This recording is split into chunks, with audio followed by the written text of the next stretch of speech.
Kevin Costner, the silver screen sage whose baritone has narrated epics from Yellowstone's dusty plains to Dances with Wolves' windswept frontiers, lends his voice to a tale as timeless as dawn itself, the Nativity.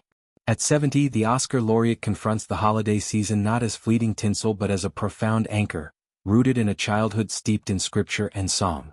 His latest endeavor, the ABC special Kevin Costner Presents The First Christmas, positions him as storyteller-in-chief, guiding audiences through the Bethlehem-born miracle with a reverence that feels both intimate and expansive. I've been a part of all kinds of stories, but to be able to narrate the birth of Christ, it seemed appropriate to me given my history with the church, he shared in a conversation with Deseret News, his words carrying the weight of lived conviction. Costner's affinity for this narrative springs from soil tilled long ago, in the pews of a church that shaped his earliest expressions. I was raised in a church, he disclosed, a revelation offered not with fanfare but quiet ownership.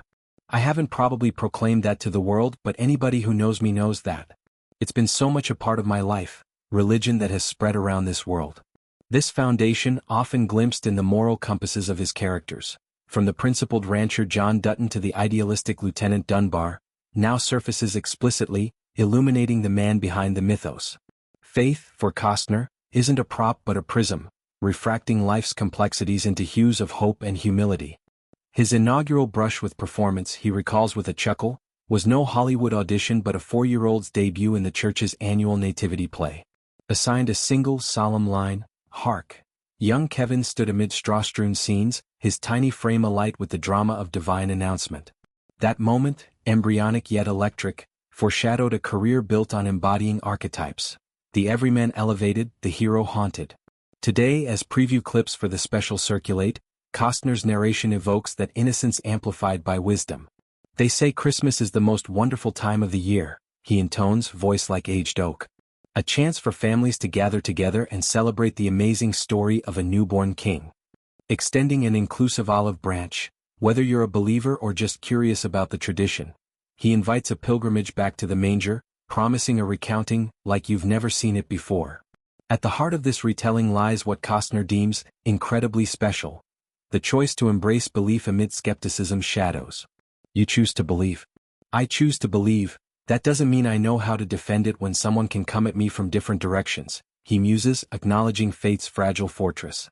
Preparing for the role deepened this dialogue, yielding a richer, more profound perspective on the story. Research delved into historical tapestries, the socio-political churn of Roman-occupied Judea, the whispers of prophecy fulfilling, and emerged with empathy for its human protagonists.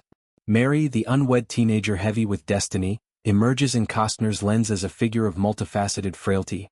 Imagine the idea that Mary's unwed, she's pregnant. There's a level of shame that goes with that. There's a boy just your same age. This vignette, he elaborates, brims with emotional strata, shame's sting, fear's grip, the overwhelming honor of heralding history's pivot. Now, there's also this deep-seated fear because there was always a promise that this person was coming, that would change the world, Costner reflects. And the idea that as a young girl, that you're somehow part of this whole thing that had to be overwhelming for them. Joseph's parallel perplexity, a young man betrothed to miracle, adds relational resonance, a subplot of trust tested and tenderly upheld. Through these nuances, Costner humanizes the holy, rendering the nativity not as distant dogma but a drama of doubt conquered by devotion. Is hope for the special? To pierce the holiday haze of red and green, and there's a lot of lights, where, sometimes we forget about the story a little bit. In an era of commodified cheer, streaming specials, seasonal sales, Costner's narration seeks reclamation, urging viewers to linger in the lore's luminous details. The stars' guiding gleam, the shepherd's stunned vigil, the wise men's worship. It's a counterpoint to cynicism, a gentle insistence that wonder withstands wear. Costner's personal Yuletide tapestry weaves further threads of family and reflection. Divorced twice, father to 7 spanning 4 decades, he cherishes gatherings as sacred sacraments, where stories supplant small talk.